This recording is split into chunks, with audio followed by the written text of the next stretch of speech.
Hi everyone, I'm Gemma Kubrims and welcome to the review of Embrace the Gutter, the second record by the band The Autumn Offering. Today we're celebrating the 20th anniversary of the release, so I decided to go back and see if it still holds up or not. I've already reviewed a couple of their records, so go check those videos out. My story with this band is quite simple and it's linked to another band, Hell Within. Hell Within's vocalist Matt left the band and joined the Autumn Offering in 2007, and that's how I've heard about the Autumn Offering.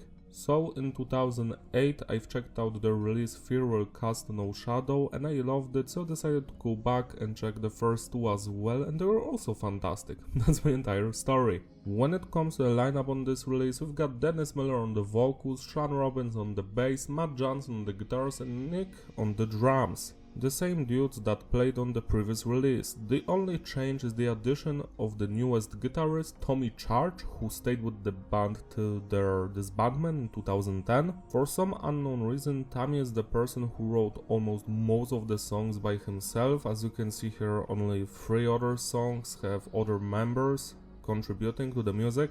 Not sure why that happened. Maybe on the previous release, Revelations of the Unsung, the guitarist who quit, George Moore, I think, was responsible for most of the music, I am not sure. Anyways, what's sad is the fact that after Embrace the Gutter, the original vocalist Dennis Miller quit the band, as did the original bassist Sean Robbins. The production is tight, it's clean but heavy, no less no clipping, just the way I like it. It was handled by Jason Sukoff, the same dude who did their next record, Farewell Cast No Shadow. He also contributed some of his guitar playing on one of the songs. I'm a big fan of Jason, his production style, his personality, just everything, he's always on point. When it comes to message, it's diverse. The songs are mostly about personal struggles, addictions, emotions, society, relationships, etc. I don't focus on the lyrics that much, but they do fit the band's music. When it comes to the structure of the songs, it's basic. Usually it goes like this: intro, pre-verse, verse, pre-chorus, chorus, pre-verse, verse, pre-chorus, chorus, a bridge section which consists of 2 to 4 different segments, and then they either repeat the chorus and finish with a breakdown, or just skip the chorus and just go straight to the breakdown. That's it. When it comes to music genre on this release, this is metalcore from the early 2000s, inspired mostly by the Gothenburg melodic death metal scene. So we have lots of those tremolo guitar riffs, those melodies that are very catchy and stay in your head, and they're mixed with those hardcore breakdowns. Now we can talk about the musicianship. Let's start with the band's drummer. His playing is phenomenal. I love his double bass work, his style, the grooves, the precision of his playing. He elevates these songs and makes them more memorable. Next we've got the bass. It's not that audible and it mostly follows the guitars, but we can hear it sometimes. It's okay.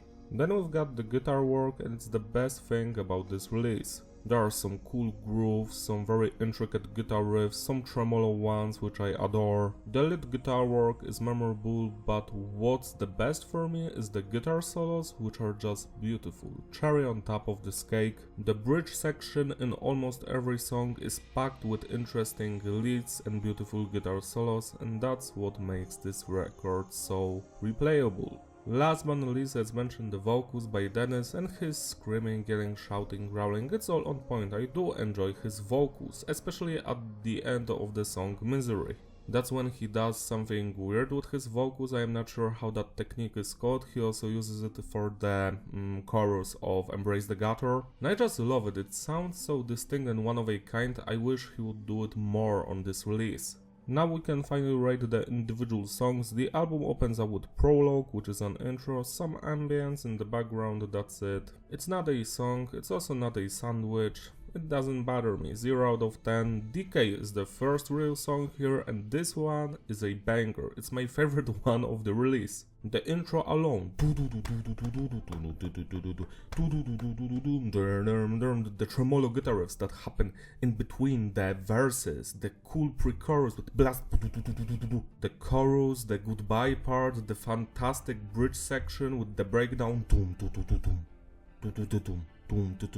wow wow wow wow. The entire track is memorable and it has its own style, 11 out of 10. The Yearning is much more melodic and sounds very nostalgic to me for some reason. The guitar melodies are just so beautiful and one of a kind. Wow, wow, all of that stuff, and then we've got the cool verses with that cool main guitar riff, then the choruses, which are even better. But yet again, the bridge part steals the soul with the guitar solo, the all of that stuff. Yeah, this song is almost as good as Decay, 10 plus out of 10. Embrace the Gutter features Jason on the guitars, and I must say that this is a fantastic song. It's also a single with a music video. The best part here is obviously the bridge, but also the chorus because of the vocals. Embrace the gutter, God of another. These little white pills won't kill you now. My body's aching, my mind is racing.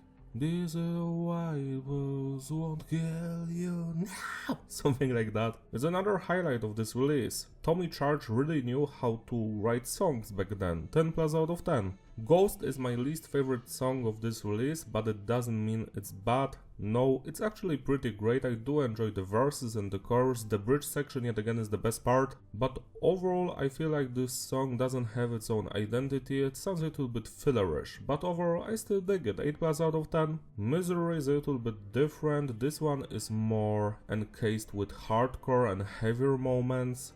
A lot of breakdowns and chugging here. I do enjoy the chorus, but yet again the best part for me is the bridge and, surprisingly, the final breakdown because of the vocal performance. Something like that, I just love it. 8 plus out of 10. This Future Disease is almost a perfect song. The bridge section with those beautiful main lead guitar work. I'm sure you recognize that melody, it's the best one from the entire song. Besides the bridge, I also enjoy every other segment, but I don't know why, I feel like this song is missing something. Maybe more moments like that bridge part. It's almost perfect. 9 plus out of 10. One last throw. This one, it's packed with beautiful, interesting guitar solos, the crunchy guitar tones, the verses, the vocal performance, the breakdown at the end. Yeah, it's a beautiful track, 10 out of 10. No End in Sight is a little bit weaker, but I still dig it. I love the bridge section, no surprises there, the chorus, the verses, yeah, it's a great song, 9 out of 10. Walk the Line is the shortest song here, it's like 2 minutes long, but it's packed with intensity, it has energy. It's groovy, heavy, straight to the point, love the bridge section, the chorus, yeah, 10 out of 10. The Final Cut, this is an instrumental piece and it's quite good. I do enjoy the keyboard here, the main guitar riff, it's okay. Probably the third weakest song here, but it's a fitting end to this release.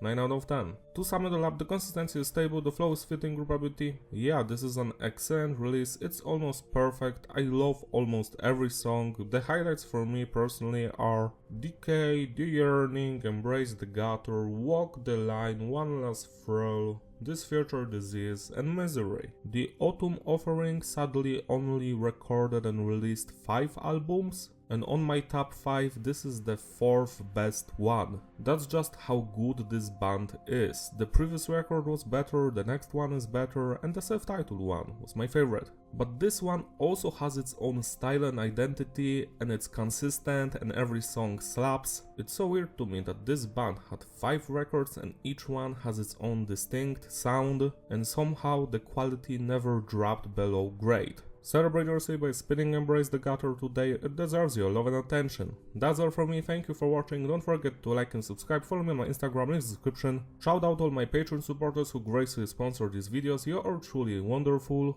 If you want you can join them as well so I can make an album review, Doom MIDI cover, lyric video of your choice. See you next time, bye!